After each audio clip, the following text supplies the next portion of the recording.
Time now for an in-depth look at the market news this afternoon, and for that I'm joined on the line by Mr. Daniel Yu, global strategist at Yuanta Securities. Mr. Yu, thank you for coming on today. Thank you for having me today. Well, oil prices have taken a hit again, but U.S. stocks started the week higher. Fill us in on that, please, and why stocks in particular are up right now. Yes. Wall Street closed higher as the prospects of partial reopening of the U.S. economy boosted the confidence, even though oil price dropped by 23%, right now trading at near $11 territories. If you look at the Ohio Governor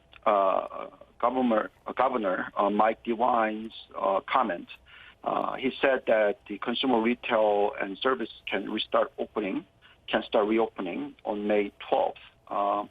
And it seems that there were various other states, Texas and South Carolina and Georgia, are all beginning to allow restaurants and other establishments to serve customers.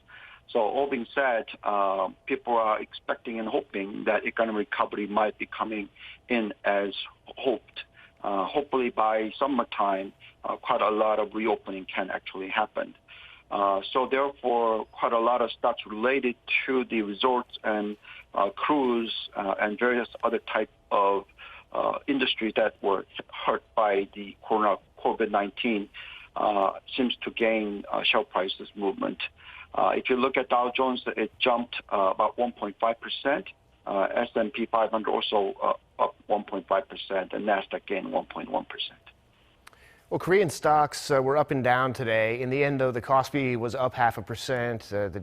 The KOSDAQ was down. What's the story in the local markets? Right. Despite the quite strong movement coming from the U.S., Korean market were pretty much flat today because yesterday it rose quite sharply by 1.9%. So it's just taking some breather. The main reason for that is because we are getting into a long holiday season. So Thursday and Fridays are closed, and also next Tuesdays are also closed. So people are using that as a bit of a long-term vacation period. And during that time, if market volatility comes through, then they are quite worried. So that's why I think that they're taking some breathers and maybe taking some profits at the current point in time. Also, if you look at the overall interest rate environment, the corporate bond rates were rising slightly from the low of 0.97% to 1.02%. So people are concerned about maybe there is a little bit of a lack of liquidity that's happening in the market. But nevertheless, we think, though, if you look at the money supply growth rates of Korea, it is hitting over 8% level, which is quite a significant jump from the several months ago. So we think that even though market might be doing some correction, but we don't think that it will be any sizable amount of correction in the future. Well, Korea's oil refining industry, a big business, is bracing for big losses in the first quarter. In the case of S-Oil, it's reported an operating loss of $1 trillion, which is around $900 million. What stands out to you in these numbers, and what's been the reaction in the market? Sure.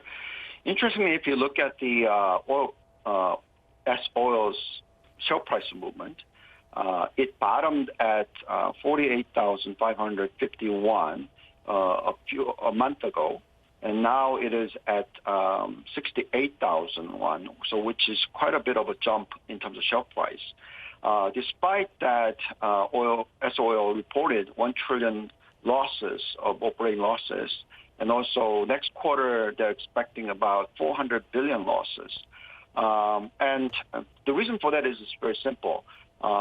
These companies are basically, more important is the direction of oil price, not the actual oil price itself. If you are seeing continuation of declining oil prices, that creates a huge losses as you see there. However, though, if you see oil price rising trend, then you can put a refining margin there and then try to sell because demand is always there for Korea, given that Korea is a huge importer of oil.